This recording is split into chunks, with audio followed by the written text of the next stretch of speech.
Judge. Hello. Afternoon, Judge. Good afternoon.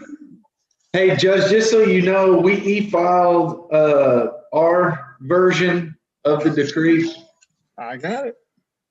Okay, is that the one we filed at 1:09 p.m. this afternoon? Yes. Okay, perfect. All right.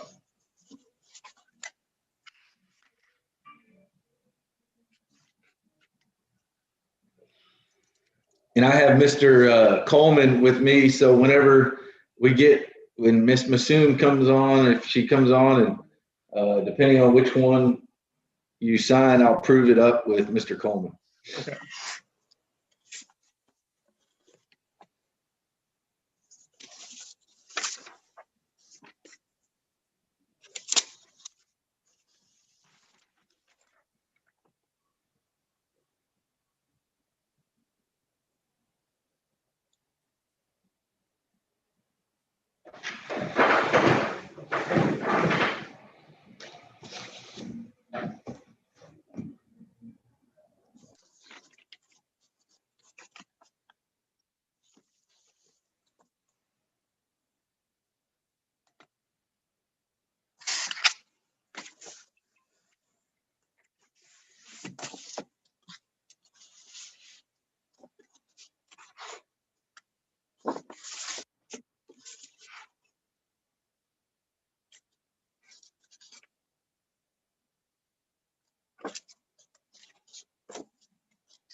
Hello. Hello. Okay. Are you ready to go, Ms. Vincic? I am, yes. And I have my client here as well, Rebecca Ann Stanford. Okay. Okay. If I can just get you to raise your right hand. And you solemnly swear the testimony you're about to give will be the truth, the whole truth, and nothing but the truth, so help you God. Yes. Okay. All right. Would you please state your full name? Rebecca Ann Stanford. And how did you know Tommy Joanne Stanford? I was her daughter. And is it true that she passed away on October 28th, 2020 at Belleville, Austin County, Texas? Yes. And is it true that she was 89 years old? Yes. And 4 years have not elapsed since the date of her death? No. And this court has jurisdiction and venue over the estate because she was domiciled and had a fixed place of residence in Austin County, Texas on the date of her death. Is that true? And to the best of your knowledge, she died with the will, and the will was signed February 7th, 2001. Is that correct? Yes. And that was the will that we filed with the court, right? Yes. And a necessity exists for the administration of the estate because there's an asset that we need to try to recover. Is that right? Yes. And the will was notarized and had the witnesses. It was self-proved. And as far as you know, it was never revoked by your mother. Is that correct? That's correct. And no state governmental agency of the state nor charitable organization is named by the will as a devotee or a beneficiary. Is that correct? Yes. And after the date of the will, no child was born or adopted by your mother. Is that correct? Yes. And no marriage was ever dissolved after the will was made. Is that correct? Yes. And the will named Billy Lee Stanford to serve as an independent executor, but he has filed a declination of intent to serve. Is that correct? Yes. And then you are the first alternate in the will to serve as executor. Is that correct? Yes. And to the best of your knowledge, the proof required for probate has been made. You are not disqualified by law from accepting letters testamentary or from serving as executrix, and you are entitled to the letters, and you're the person named in the will. Is that correct? Yes. All right, that's all we have, Your Honor. Well, and based on your testimony, I admit the will into probate and appoint you as the independent executrix of the estate. There'll be an inventory that'll be due in 90 days, and Ms. Vincent can help you get that put together. Okay, so then Ms. Vincent, will you get the affidavit and the oath to the clerk's office? Yes, we're going to sign and notarize that now, and then we'll get it filed. Okay, and then they can issue letters as soon as they get that. And you received the order, right, Judge? Yes, yeah, I got. Okay, that sounds good. Okay, so I signed that, so you're all good to go. And Right. I did, on a totally unrelated issue, I can't remember the name of the case. Did the county clerk get with you about, there's another case where there's some money that was. Yes, but I told her to maybe check with Jerry Sheff because he's the administrator for that estate. Okay, real good. All right, thank you. Your Honor. Thank you. All right, bye-bye.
Every time you're on, can you hear me, Mr. Longoria? Every time I see you on Zoom, I always forget to ask you, what does the RHS stand for? On your name on the Zoom, it says Stephen Longoria, RHS. I think, so Stephen was the one that Stephen Hudson started using Zoom before anybody here with his schoolwork. And so my guess is somehow it got set up. So this is probably Reedy High School.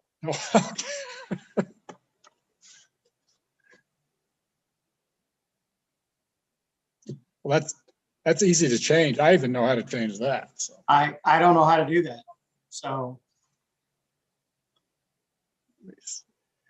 what's going on over there today? Oh, just another day. Oh, Had a few hearings. I got hired on a new Houston case. Guy came in about 2 months ago and he had like all kinds of stuff. And it was one of those that he told me, and it seemed to be for a long, long time. And so I was really kind of hesitant about getting involved in it. And so I told him, okay, you got to come up with this amount of money. And he was gone for about 2 months. And he just called me the other day and said, okay, I'm ready. And it's kind of like, okay, fine, I'll take your money, but you better not be set tomorrow. So of course I look on the docket and it was set for this morning. Oh, geez. So it was like, dude. So Okay, I get on the Zoom and the judge is like, okay, we're setting you for trial. Okay. I said, great, that's fine. To show you how easy it is, I just changed the name. How did you change that? How did you change it for me? That's funny.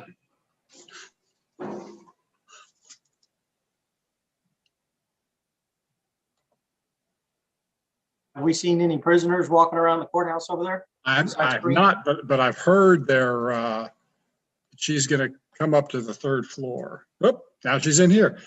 I thought she was going to be up on 3. She's here now. Okay. Make sure that I think I need to go over the paperwork with them. So I hope they call me on my cell phone, I guess.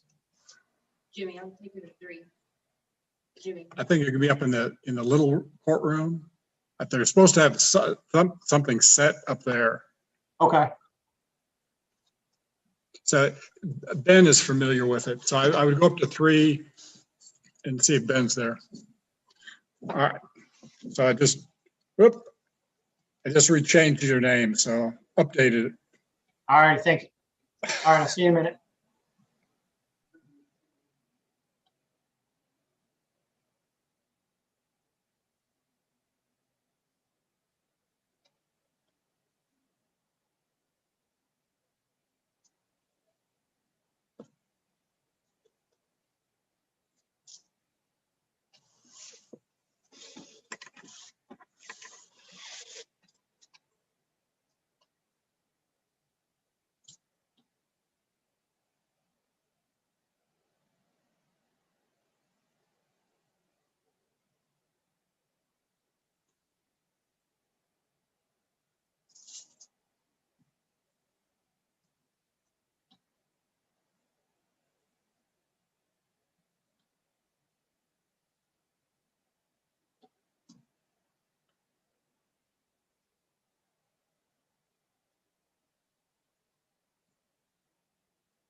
All right. Now we got Mr. Zoom.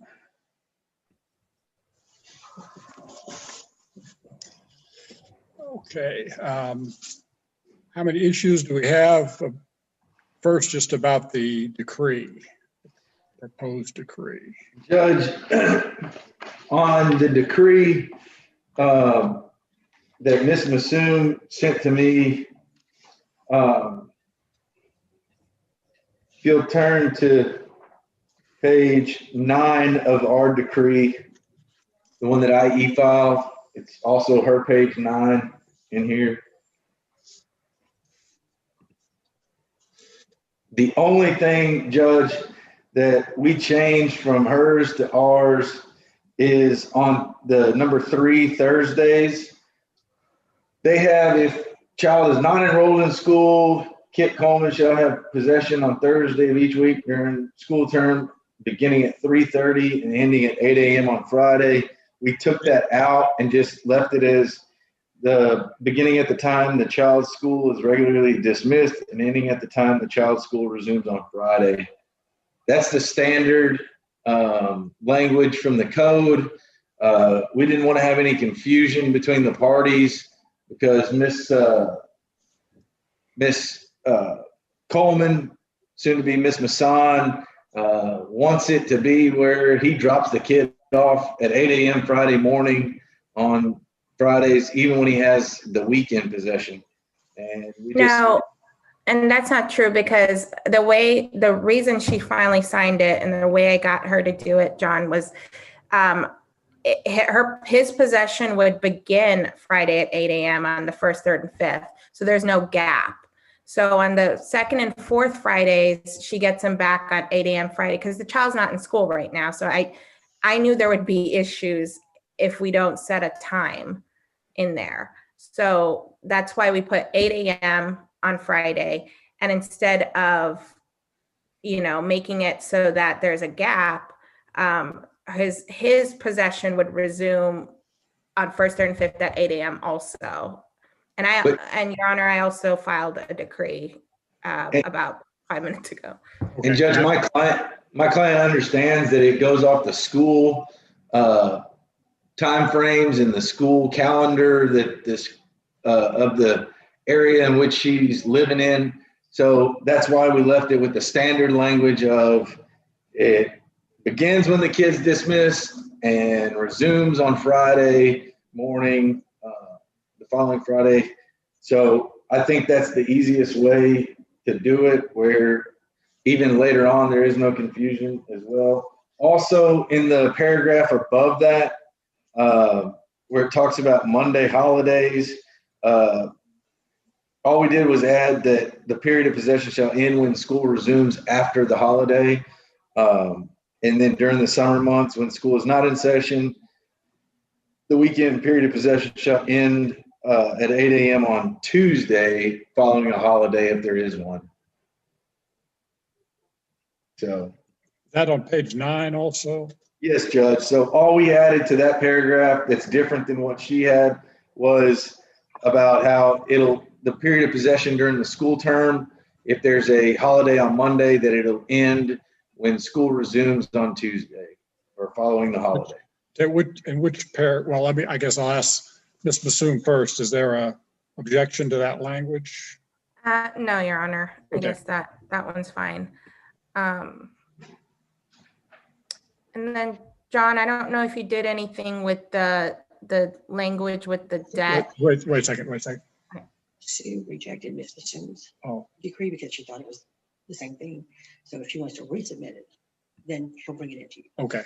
Okay. So Ms. Bassoon, something happened where the proposed decree that you submitted didn't come through. If you want to resend that, and then Okay, I'll have her do that. and then we'll have that. Okay. So when I get Ms. Bassoon, we can look at her language on page 9 as far as the Thursdays. So what's the next page we're looking at?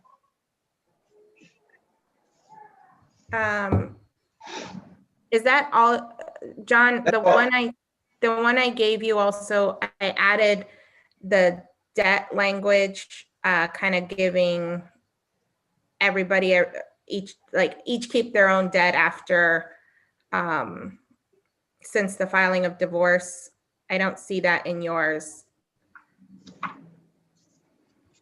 Did y'all have an issue with that?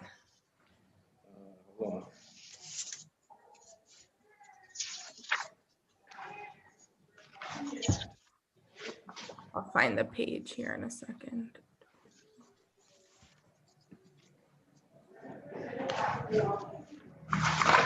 Mine has the debt on 31 and 32 for each individual person.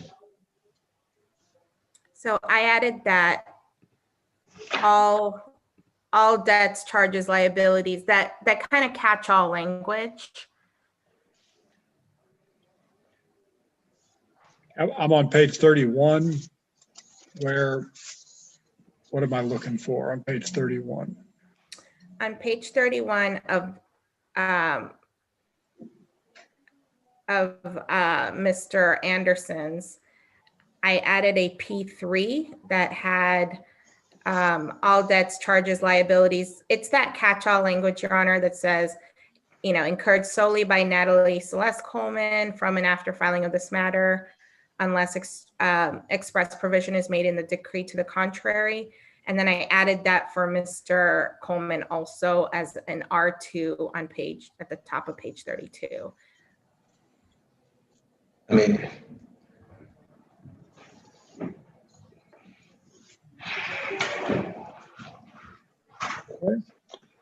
Like I said, when I get Ms. Massoum's, we can look at that. Anything else?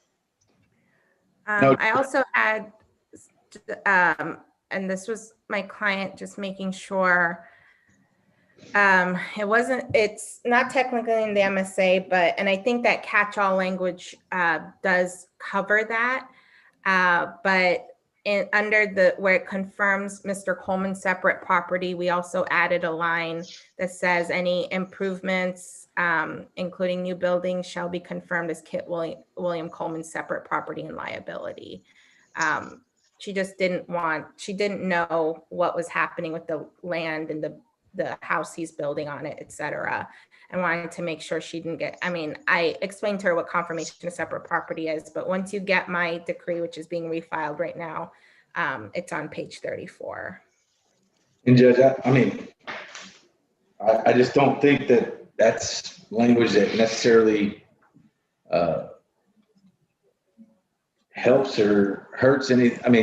It's just unnecessary, I think, to have that. Of course, our main concern is the Thursday language. You've been through this whole process, Judge, with us. You've been in it day one as well as I have, and you know how some of the parties can be when it comes to this stuff. And I think it just makes it cleaner to have the Thursdays the way we drafted it. And if I may, because Judge Leedy knows these parties pretty well, having a time might be a little bit more for, at least from my perspective, a little cleaner than them arguing when school resumes and begins. So that's why I put that 8 a.m. language in there to begin with, to kind of give them a time. And Mr. Anderson, I'm looking at yours right now. It's all I have. So on page 9, that paragraph 3, where it talks on Thursdays each week during school. So how does yours address the time if she's not in school? Well, if he's not in school, then he's not going to have a school to return to. So on those weekends, he would just stay with grandma or whoever Mr. Coleman deems fit to watch him.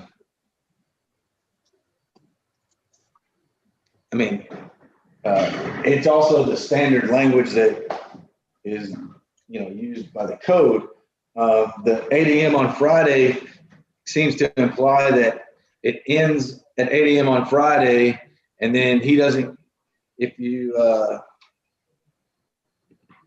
then it starts again on the weekends. Let me see, when the school is dismissed, and I'm just on Fridays, ending at the time school is dismissed. So I'm just afraid that if she has something that ends at 8 a.m. on a Friday, there's going to be a lot of argument as to, well, it ended at 8 a.m. and you can pick them back up at 3:30 when school is dismissed. So, my understanding of the confusion is not going to be when he's in school, it's before he's in school. So from now until the time he gets to school, I think that, and I came in here, I didn't bring my family code along, but I'm thinking that the family code is saying that when he's not in school, that Mr. Coleman would have him Thursday night to Friday morning, and then she would have him again all day Friday until he picks him up Friday evening. Now this is, like I said, once school starts, I think this is fine. Judge, remember, I'm sorry. Go ahead. I apologize. Judge, we had this conversation a week or so ago, and me and Ms. Massoum were on a conference call with you and discussed this situation and how we didn't want to have the, our standpoint is we didn't want to have all the back and forth on Friday on the 1st, 3rd, and 5th. Now we understand on the 2nd and 4th, he's going to go back on Friday morning. And at that time, you had agreed with my standpoint that he would just stay with dad, even if he wasn't in a school, or she could enroll in school. And John, we're on the same page there. That's what my decree actually says, because if you'll look at my decree on the weekend language on number 1 on page 9, it says on weekends that occur during the regular school term, beginning at the time the child's school is regularly dismissed, or 8 a.m. if the child is not enrolled in school. So he gets him, ends at 8 a.m., starts at 8 a.m. So Friday is his on 1st, 3rd, and 5th Fridays. So if he's with grandma or not with grandma, that doesn't matter. We made it easier. So it doesn't start at 3:30. It starts at 8 a.m. Does that make sense? Yeah. But if he's in school, the child goes to school and then he gets him after school. Okay. Well, then the only other thing that I would need you to add into yours is under number 2, that second paragraph where it talks about the Monday, the holidays, that the period of possession shall end when school resumes after the holiday. It's not in there. It just kind of, I guess whoever was helping you out with it whenever they did it, just forgot to put that in there. It's kind of, it just goes straight into on Mondays during the summer months. It's like they deleted that out. point to me on yours where that is. Is that page 9? Page 9, yes, ma'am. I'm looking at ours and it looks. So go down to the child is enrolled or federal, state, or local holiday. It falls on a Monday. It just goes from. I have that in there, that or local holiday falls on a Monday during the summer month when school is not in session. That weekend period of possession shall end at 8 a.m. on that Tuesday. Yours and mine looks exactly the same. No, because mine reads that is enrolled or a state or local holiday falls on a Monday. That period of possession shall end when the school resumes after the holiday. Then we have a period, and then during the summer months when the school is not in session, that weekend period of possession shall end at 8 a.m. on that Tuesday. So sometimes we have a teacher in service day after a holiday break that falls on a Tuesday. So it actually, they wouldn't go back till Wednesday.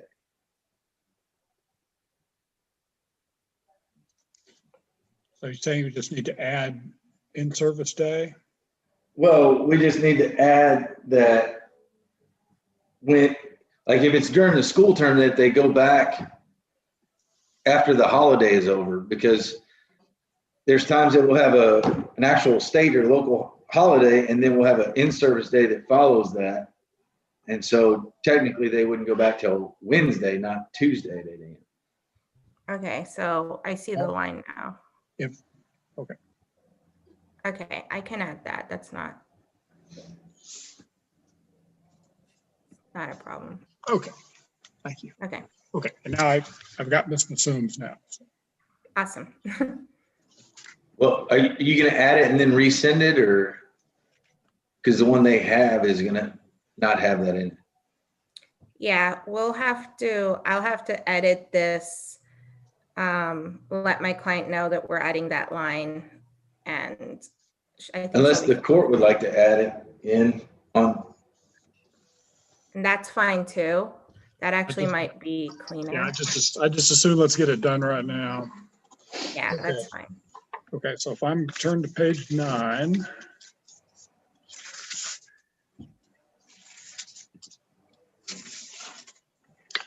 Okay, so I'm on page 9, there's paragraph 2, and then in paragraph 2, there's 2 paragraphs. So second paragraph, Judge. second paragraph.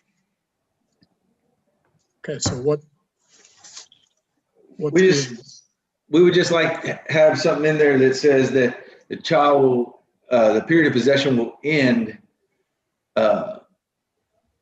when school resumes following the holiday. So it's kind of in the middle of his version, Your Honor. I'm looking at Mr. Anderson's now. So if you look at mine in the middle, right before during the summer months, we kind of typed it out. I see the last sentence. Right Starts- before that, Judge. Okay.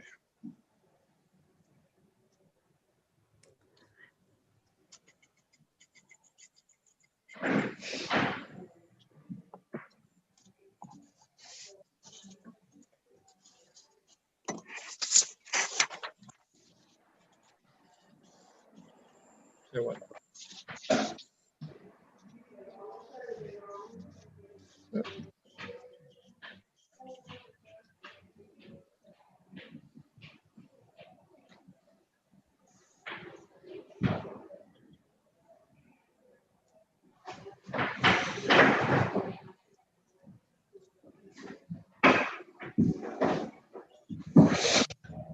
Yes.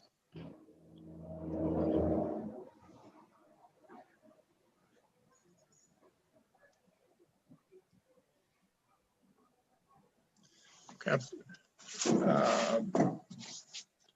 Let me just, I'm going to read through Ms. Massoum's and tell me when to stop when I'm looking for something. So Ms. Massoum says, except as otherwise expressly provided in the standard possession order, comma, if a weekend period of possession by Kit William Coleman ends on or is immediately followed by a student holiday or a teacher in service day that falls on a Monday during the regular school term, comma, as determined by the school in which the child is enrolled, or a federal, state, or local holiday that falls on a Monday.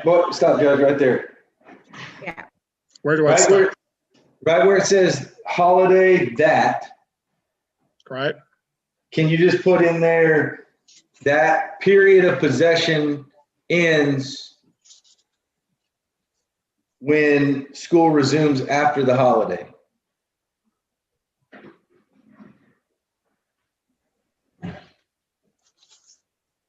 So after the word Monday, comma, that period of possession shall end when school resumes after the holiday.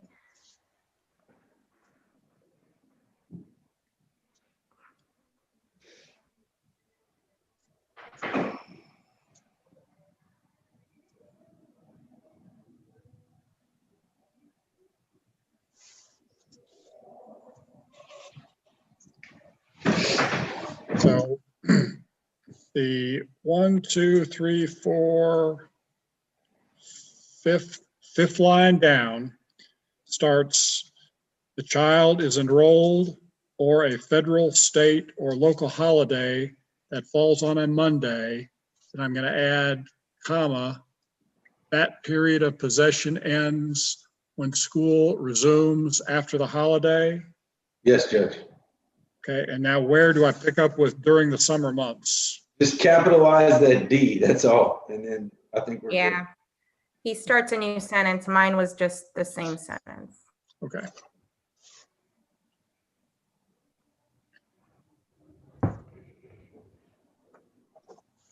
Okay, And then if you want to just take my signature page and add it to hers, my client and I both signed the signature page on the one I was submitted.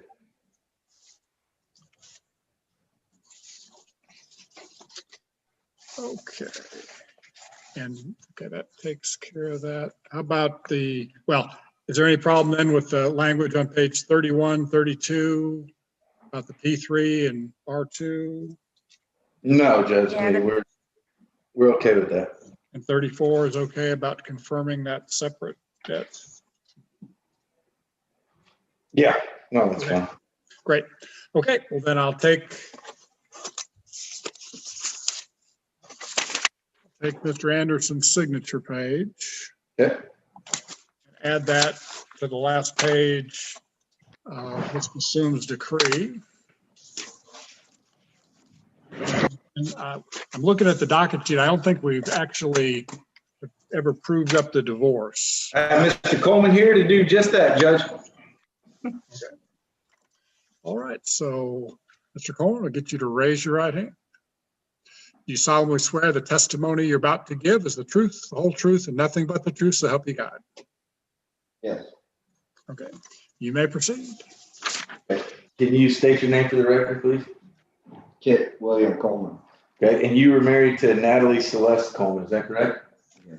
And y'all were married and lived in Austin County for the preceding 6 months prior to filing suit, correct? Yes. And were y'all Texas residents for the preceding 6 months prior to filing suit? Mr. Anderson, I cannot hear his answers. And they waived a record. Oh, okay, thank you, sorry. And did y'all have a child during this marriage? How many kids did you have? One. And what's his name? William Coleman. Okay. And you've looked at these agreed final decrees, correct? Yeah. And he's the child that's listed in here, correct? Yeah. All right. And during the marriage, did y'all adopt any children? No. Okay. And to your knowledge, is Natalie Coleman currently pregnant? No. Okay. Now you've looked through these agreed final decrees, correct? Yes. Okay. And laid out in here, do you believe that the parenting plan that y'all have come up with is in the best interest of Eli Coleman? Yes. Okay. Excuse me, Judge, I apologize. Also, there is a division of the marital estate in here. Do you believe that is a fair and equitable division of the marital estate? Okay. Are you asking this court to approve the parenting plan and the marital division of the assets and confirm your separate property that's in the decree? Okay. And are you asking this court to grant you a divorce on the basis of insupportability and that there is no chance of reconciliation in this case? Yeah. Are you asking the court to grant you a divorce today? Yeah. I pass the witness, Judge. Ms. Massoon? No questions, Your Honor. All right, well then, based on the testimony, I grant the divorce, approve the property division, and approve the terms for the support and custody of the child, and find that's in his best interest. Judge, she asked for a name change, so I guess Ms. Massoon will let her know that that's granted as well. Okay. Then I'll also, yes. So it says in here that name is changed to Natalie Celeste Masson, M-A-S-S-O-N. Yes, Your Honor. Okay. All right. Nothing else. You're all excused. Thank you. Thank you. Take care, Melissa. Judge, a little side note, in this deal, I actually had found Miss Coleman's wallet in the middle of the road the other day. Oh, no. Yeah, I had to take it to her mom's house the other day. It was pleasant, so to speak, encounter. Yeah. All right, thanks, Judge. Thank you.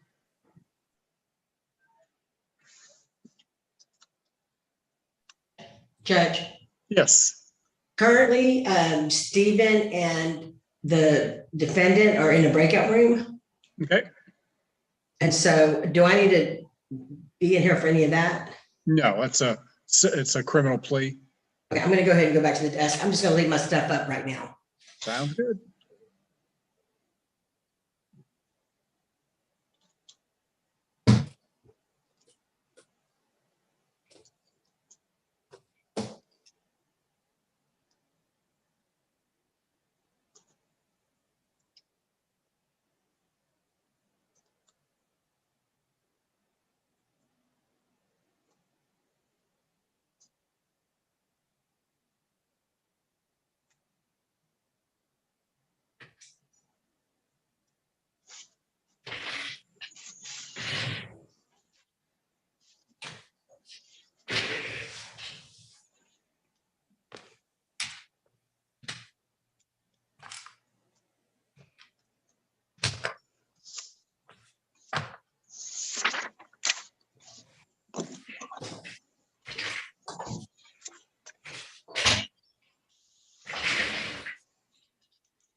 not. I can't be.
Judge,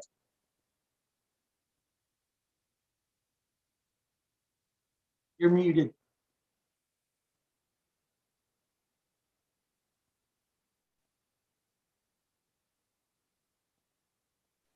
All right.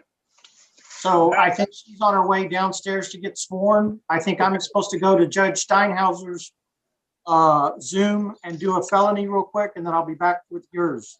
Okay, I'll just wait here.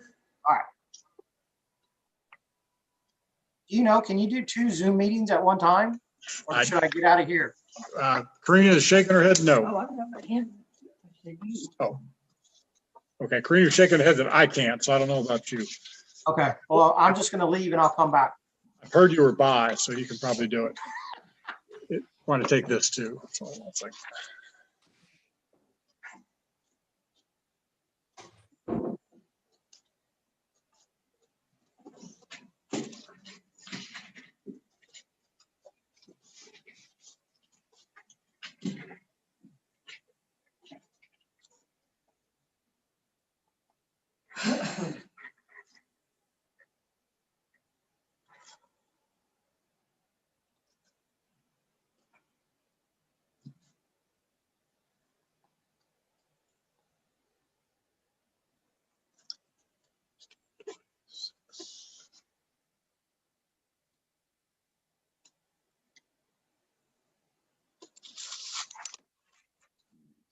make sure I don't screw this up.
How are you, Judge?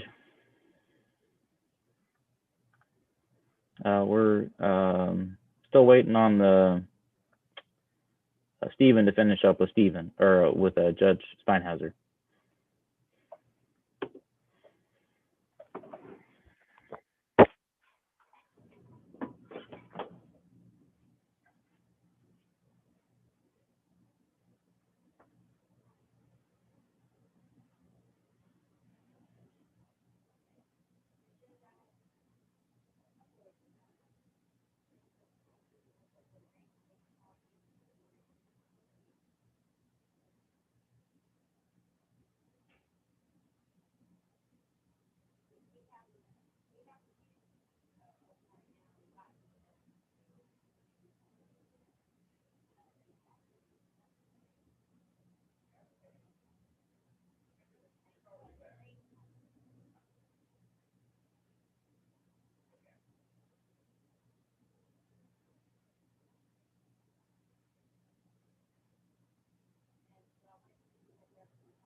Boy, that's really zoomed in.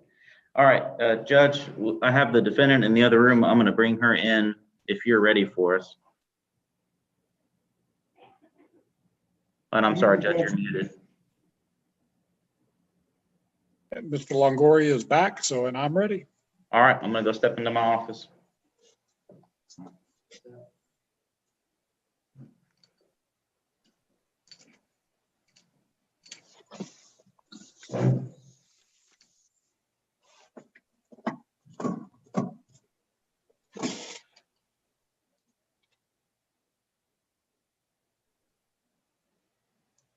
Talk to me.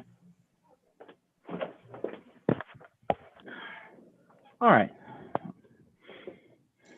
Hey, everybody's ready. This is State of Texas versus Christian Webb. Ms. Webb, is that you? Yes, sir. Okay, you're charged with criminal mischief and a resisting arrest. How do you plead to those? Guilty, sir. And in each one, did you sign a document like that? Yes, sir. And have you had enough time to go over these with Mr. Longoria? Yes, sir. And Mr. Longoria, do you think your client understands her rights and is able to waive them? Yes, Judge.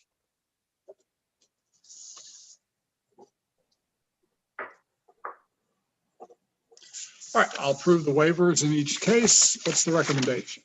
Your Honor, the state's recommendation in the resisting arrest charge is for 30 days in jail with credit for 30 days served, as well as payment of court costs. And I'm sorry, in the criminal mischief charge, the state's recommendation is a 2-year unsupervised deferred adjudication, wherein the defendant is to pay back restitution, the amount, I believe, $2,283, if I remember correctly. Is that what's written on the judgment, Judge? The judgment says $2,833. That's correct, $2,833, as well as payment of court cost and court attorney's fees, payments to begin, I believe, next month on the 15th. With the main condition of paying that money back and staying out of trouble. That's our agreement understanding. Is that right, Christian? Is that what we went over? Yes, sir. All right, well then I will, on the resisting arrest, find you guilty, sentence you to time served and you pay the costs. In the criminal mischief, I find there's enough evidence to find you guilty, but I'll put that finding off for a period of 2 years. During that 2 years, you'll be on an unsupervised probation and you'll pay the costs, fees, and restitution at the rate of $100 a month. Yes, sir. Thank you. Thank you. And do we know, does Ms. Webb have any other holds on her? Not that I'm aware of, Judge. So then should be able to get out today. Yeah, she'll be taken over downstairs to the clerk's office to receive copies of the judgments. Then she'll be taken back to the Austin County Jail. And they should be able to process her out. Okay. And if you want, Judge, I can come down and collect those documents. The bailiff will take these down. Okay. Good luck, Christian. Good luck. Thank Oh, you. thank you so much. Appreciate it. Thanks for all your work, all your hard work. Thank you, Judge. Thank you.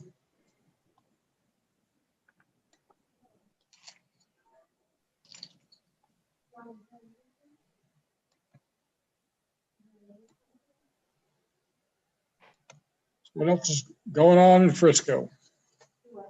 Not much. It turned real bad. Rainstorms came through last night, really bad. So I think it's down to about 60 again. So